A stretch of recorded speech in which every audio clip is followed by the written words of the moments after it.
কালকে ছুটির সময় কয়টি বাচ্চা এসেছে, ওরা আমাকে এসে বলল, স্যার আপনি শনিবার থেকে আসবেন না। না, কেন আসবেন না? এই কেন কথাটি জবাব দেওয়ার মতো আমার উত্তর নেই ওদের কাছে। প্রধান শিক্ষক বিদায়ে বাদ ভাঙা কান্না সহকর্মী পড়ুয়াদের। হৃদয় জিতেছে রূপাছড়া প্রাথমিক বিদ্যালয়ের সংবর্ধনার দৃশ্য।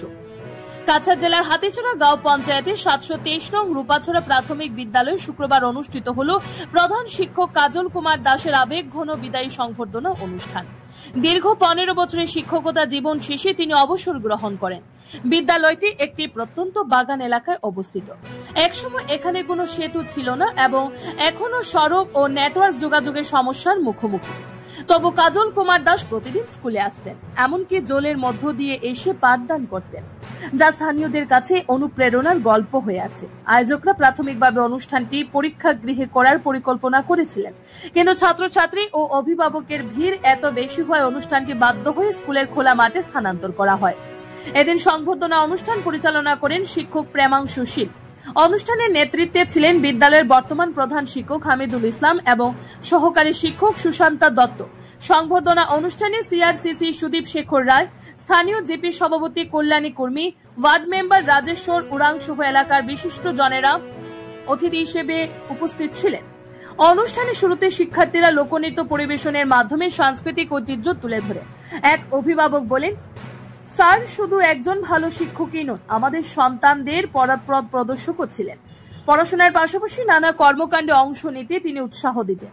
বিদ্যালয় ব্যবস্থাপনা কমিটির সাবেক সভাপতি স্মৃতিচারণা করে বলে, স্যার ছাত্রদের খোঁজখবর রাখতেন নিজের সন্তানের মতো। কেউ স্কুলে না এলে বাড়িতে গিয়ে খবর নিতেন। প্রতিকূল পরিবেশেও কখনো দায়িত্ব থেকে সরে আসেনি। বিদায়ী শিক্ষক কাজল কুমার দাস বলে, শিক্ষার্থীদের শিক্ষার পথে এগিয়ে দিতে সর্বদা চেষ্টা করেছি। কর্মজীবনে কোনো ভুল ত্রুটি হয়ে থাকলে সবার কাছে ক্ষমা প্রার্থনা করছি।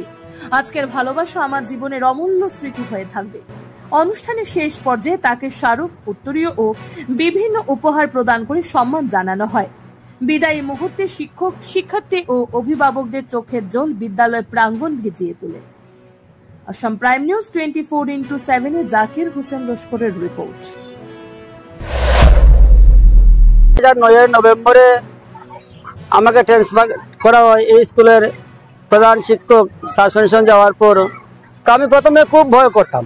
আমার অফিস স্যারেরও জানা রূপাছড়া সম্বন্ধে, একটা স্কুলের হেড টিচার সাসপেনশন হয়ে যাওয়া সাংঘাতিক বড় কথা। আমরা মনে মনে ভাবতাম যে লোকগুলো কি জানি কিরকম, ওইটাই চিন্তা হতো। কয়েকদিন পরে আমার নামে অর্ডার আসে, আমাকে জয়েন করতে হবে এখানে। প্রথম দিন যখন আসলাম, ওইখানে আমি দাঁড়িয়ে আছি, ওই যে দেখেছেন একটা ভাঙা স্কুল, জরাজীর্ণ, কিচ্ছু নেই, নেই কোনো আসবাবপত্র, নেই রান্নাঘর, নেই রান্নাঘরের বাসনপত্র। আমার মাথায় যেন আকাশ ভেঙে পড়েছে, কিন্তু কি করব, চাকরি তো আমাকে করতে হবে। আমার আমলে প্রেসিডেন্ট ছিলেন আমার চৈতন্যদা, আমার সামনে দাঁড়িয়ে আছেন, ওনাকে নিয়ে ব্যাংকে গেলাম, আমার নাম পরিবর্তন করলাম, বই এন্ট্রি করে দেখলাম ওই আমার পিছনের বিল্ডিংটা 2,30,000। আমি ওনারই সহায়তায় ওই বিল্ডিংটি নির্মাণ করি। সরকার থেকে ইনফ্রাস্ট্রাকচার আমার সিআরসি জানেন বছরে 25,000 টাকা দেওয়া হয়। ওই টাকাগুলো আবার বিভিন্ন খাতে খরচ করার জন্য, যে কোনো এক ধরনের খরচ আপনি দেখাতে পারবেন না। তো আমি কি করলাম, আমার খরচ আমার মতে, আমার স্কুলে কিচ্ছু নেই, রান্নাঘরে আসবাবপত্র কিছু কিছু কিনলাম, কিছু কিছু ডেস্ক বেঞ্চ বানালাম, ওইভাবে আমার চলতে থাকে। ওই স্কুল বিল্ডিংটা নির্মাণ করার সঙ্গে সঙ্গে আবার আসে রান্নাঘর। আমি পিছনে রান্নাঘর নির্মাণ করলাম, রান্নাঘর বানানোর সঙ্গে সঙ্গে আবার গার্লস টয়লেট, ওটাও আমি আপনাদের আমার চৈতন্যদার সহায়তা করেছি। আমার কোনো অসুবিধা হয় না। এতে মনে মনে চিন্তা করেছি দোষ আমাদের শিক্ষক সমাজের, পাবলিকের কোনো দোষ নেই। 2014-তে মেধার ভিত্তিতে শিক্ষক নিয়োগ হয়। প্রথমে আমার জীবনে আসে হামিদুল ইসলাম, দাদাও এসেছিলেন। হামিদুল ছিল খুব ছোট, আমার দায়িত্ব একটু বেড়ে যায়। আমার মনে হয় শালচাপড়া ব্লকের মধ্যে হামিদুল ছিল সবচেয়ে ছোট শিক্ষক, ওটা আমার মনে হয়।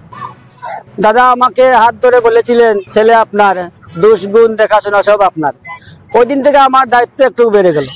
তখন তো ব্রিজ নেই, নদীতে গামছা পরে আসতাম, দাদা জানা আছে পয়লা দিন থেকে ছিলেন। নদীর পাড়ে আসেই আমি হামিদুলকে ওই রকম ধরতাম হাতে, কি জানি ও রাস্তা টপকে নদীতে চলে যায়। ওই রকমই আসা, আমি অনেক স্বস্তি পেলাম পড়াশোনার ব্যাপারে। 2017-তে আমার স্কুলে আরেকজন শিক্ষক এসে, সুশান্ত দত্ত মহাশয়, ওরা দুজনেই খুব ভালো। এইভাবে চলতে থাকে। বলতে পারবো না আপনাদেরকে, কালকে ছুটির সময় কয়টি বাচ্চা এসেছে, ওরা আমাকে এসে বললো, স্যার আপনি শনিবার থেকে আসবেন না? না। কেন আসবেন না? এই কেন কথাটি জবাব দেওয়ার মতো আমার উত্তর নেই ওদের কাছে। দাদা, আপনি আমার হাত ধরে বলেছিলেন আমার হামিদুলকে দেখবেন আপনি, আজকে আমার হামিদকে আপনার কাছে সমঝে দিলাম।